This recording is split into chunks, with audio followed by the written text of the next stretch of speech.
그 산줄기가 청룡이 되고 반대편 병풍산으로 흘러내린 산줄기는 백호가 됐으니 이곳이 바로 좌청룡 우백호의 땅인 천하명당이다.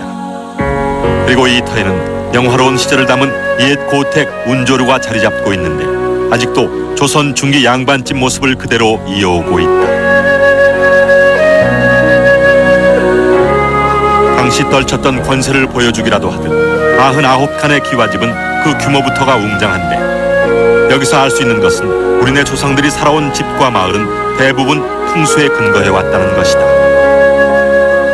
우리나라의 어떤 전통 선조들이 느꼈던 풍수 지리설로 보면은 금환낙지, 금가락지가 떨어지는 형국이라 해가지고 우리나라에서 대표적인 길지, 즉 명당으로서 손꼽히는 곳입니다.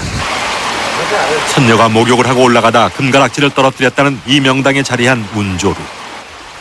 넓은 뜰을 감싸주고 있는 앞쪽에 있는 산을 조산이라는데 그 조산의 모습이 달개 다리와 같은 모습, 즉 개족산이라 해서 그 개족산은 뜨거운 불을 상징하기 때문에 이 앞쪽에다 넓은 또 큰 이런 연못을 파고 그 불을 죽여주는, 소위 비보해주는 그런 역할을 하는 것이죠. 조선 영조 때 나간 군수 유의주가 건축한 운조루는 지리산의 후덕한 기운과 더불어 넓은 평야지대의 풍족함을 받아왔다. 명당의 터에 자리한 99간의 대저택 운조루의 규모나 구조는 당시 귀족 주택의 모습을 잘 나타낸다.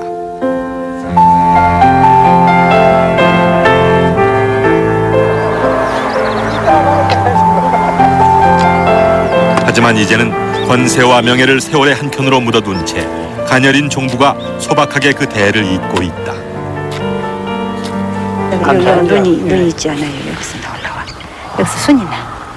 이거 이제 심으시는 거예요? 네, 얘가 저렇게 폐기가 꼼파꼼파하게. 당시 99칸을 지켜온 종가 만며느리의 삶은 이제 한 안악의 진솔한 바람으로 남고 선영에서 물려준 땅을 팔기가 싫어서 안 팔았어요.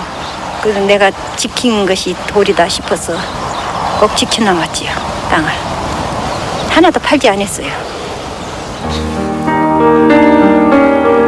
200여 년 전 100여 칸의 대저택이었던 운조루는 현재 73칸만이 남아있는데 그중에는 종부의 생활을 엿볼 수 있는 미음자 형태의 안채가 현존하고 있다. 지금은 유의주의 10대 손이 살림을 꾸려가고 있는데 손때 묻은 살림살이 소품 하나하나에서 그 당시 종부의 삶을 느낄 수 있다. 여기 훈장 선생님 여기 진지상 갖다 놓은 데예요. 예, 여기다가. 예, 여기가 서당방이거든요. 공부하는 데요. 그러니까 여기다 진지상 갖다 놓으면 밥 자시고 또 내놓으면 여기서 요리 있어요. 남자들하고 말 안 하고 지냈어요. 네, 못하게 하니까. 예. 고추장 있네. 예, 고추장. 예. 고추장 담으신 거죠? 예, 담은 거예요. 그렇다면 바깥과는 단절된 삶을 살아온 안악의 생활은 어떠했을까? 여자들이 요 대문 밖으로 못 나가요. 예, 예. 이 안에서만 살고. 예, 예. 그러니까 철간지를 몰라요. 절세간지를 몰라. 예, 예. 그래서 유일에서 요리 올라가가지고 절이 문을 열어 내다보면 들이 보여요. 그 들 기공하고. 이게 저것이 막루구만.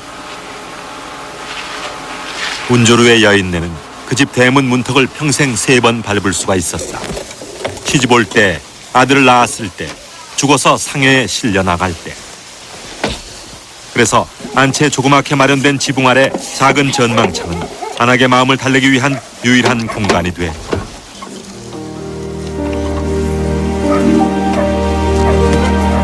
정상적인 복도와 문이 없이 사다리를 타고 올라가면 한 사람 정도 드나들 수 있는데 작은 문을 열고 동구 밖을 보며 세상에 대한 그리움을 달랜 것이다.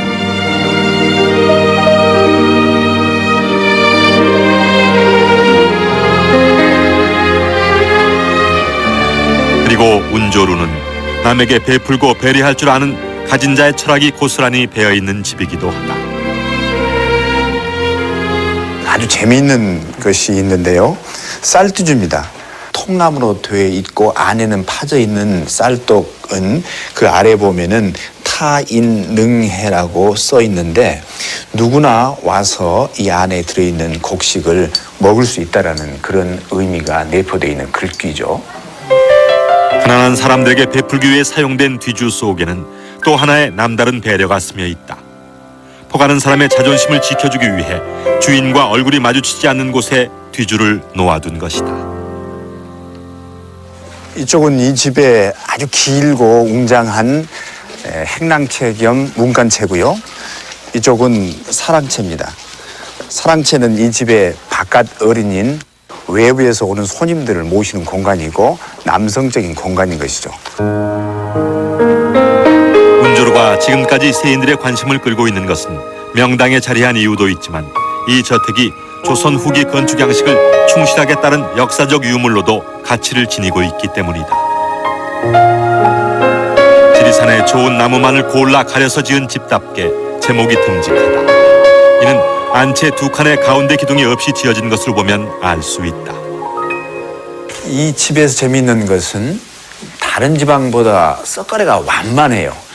경사가 급한 것이 일반적인데 이 집은 썩가래가 평평해가지고 지붕선이 급하지 않고 완만하다는 것이 특징입니다.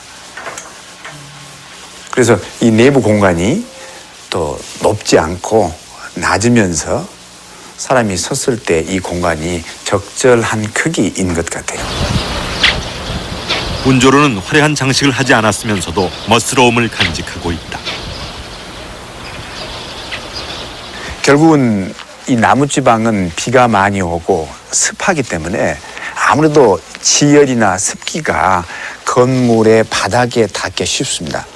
따라서 땅에서 다소 떨어진 곳에다가 이렇게 누마루를 만들고 누마루 공간을 최소한 3면을 개방해가지고 한쪽만 벽면을 하고 나머지 세 부분을 이렇게 개방했죠. 자연주의의 산물답게 한옥은 주변 환경에 따라 그 특징이 잘 드러난다. 평야가 잘 발달되어 있는 남부지방에서는 탁 트인 환경답게 가옥의 형태도 일자형이 기본이 되며 구들보다는 마루가 훨씬 더 발달돼 있다. 구름 속의 새처럼 숨어 사는 집 운조루 역시도 행랑채에서 나타나듯 일자형이 기본이 되는데 이를 바탕으로 안채와 사랑채가 가옥을 이루며 지금까지 그 모습을 유지해오고 있다.